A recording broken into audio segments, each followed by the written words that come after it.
friends, welcome to Priya's smaduraikarangasamayal. இன்னைக்கு நம்ம சேனல்ல வெண்டைக்காய் வச்சு இவ்ளோ டேஸ்டியா ஒரு ரெசிபி பண்ணலாமா அப்படின்னு இந்த ரெசிபி ட்ரை பண்ணி பார்த்ததுக்கு அப்புறம் கண்டிப்பா சொல்லுவீங்க. அந்த அளவுக்கு ஒரு சுவையான வெண்டைக்காய் தொக்கு எப்படி பண்றதுன்னா இன்னைக்கு வீடியோல நான் உங்களோட ஷேர் பண்ணிக்க போறேன். இந்த வெண்டைக்காய் தொக்கு சுட சுட சாதத்தோட போட்டு கொஞ்சமாக நல்லெண்ணெய் விட்டு பிசைஞ்சு சாப்பிட்டிங்கன்னா அவ்வளோ டேஸ்டியாக இருக்கும். அது மட்டும் இல்லை, இட்லி தோசைக்குமே ஒரு சூப்பரான காம்பினேஷன் சொல்லலாம். வாங்க இந்த சுவையான ரெசிபி எப்படி பண்ணுறதுன்னு வீடியோக்குள்ளே போய் பார்த்து தெரிஞ்சுக்கலாம். ஸ்டவ் ஆன் பண்ணி கடாய் வச்சுட்டு அதில் 1 ஸ்பூன் அளவுக்கு எண்ணெய் சேர்த்துக்கிறேன்.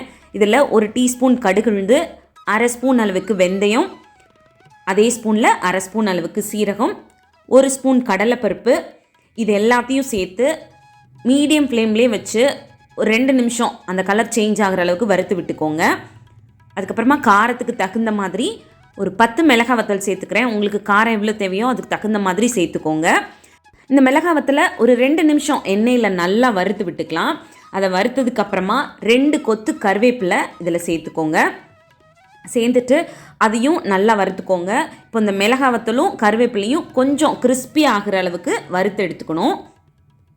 இப்போ இது எல்லாமே நல்லா வறுபட்டுருச்சு. இதை ஒரு தனி பிளேட்டுக்கு மாற்றிட்டு நல்லா ஆற விட்டுறலாம். இப்போ அதே கடாயிலேயே 2 ஸ்பூன் அளவுக்கு எண்ணெய் சேர்த்துக்கிறேன். எண்ணெய் நல்லா சூடானதுமே இதில் 5 பூண்டுப்பல், மீடியம் சைஸ் பூண்டுப்பல் இருக்கும்ல, நம்ம குழம்புக்கெலாம் சேர்ப்போம்ல, அந்த மாதிரி பூண்டுப்பல், 4 சின்ன வெங்காயம் சேர்த்து ஒரு 2 நிமிஷம் அதோட கலர் கொஞ்சம் கோல்டன் ப்ரௌன் கலர் ஆகும் பார்த்தீங்களா, அந்தளவுக்கு வறுத்து விட்டுக்கலாம். அதுக்கப்புறமா ஒரு 10 மீடியம் சைஸ் வெண்டைக்காய் இந்த மாதிரி பீசஸாக கட் பண்ணி சேர்த்துக்கிறேன். இந்த வெண்டைக்காவோட பச்சை வாசனை போகிற அளவுக்கு எண்ணெயிலே நல்லா வதக்கி எடுத்துக்க போகிறோம். இப்போ இதில் ஒரு மீடியம் சைஸ் தக்காளி கட் பண்ணிட்டு சேர்த்துக்கிறேன். கூடவே ஒரு மீடியம் சைஸ் நெல்லிக்காய் அளவு புளி, அதை இந்த மாதிரி தனித்தனியாக பீசஸாக சேர்த்துக்கிறேன். இது கூட 1/2 ஸ்பூன் அளவுக்கு மஞ்சள் தூளும் இந்த ரெசிபிக்கு தேவையான அளவு உப்பும் சேர்த்துக்கிறேன். இப்போது இந்த தக்காளி நல்லா வதங்கி வரணும். அதே நேரம் இந்த வெண்டைக்காயும் பார்த்திங்கன்னா நல்லா சாஃப்டாகிற அளவுக்கு வதங்கணும். ஏன்னா நம்ம முன்னாடி பச்சை வாசனை போகிற அளவுக்கு வதக்கி வச்சுருக்கோம்.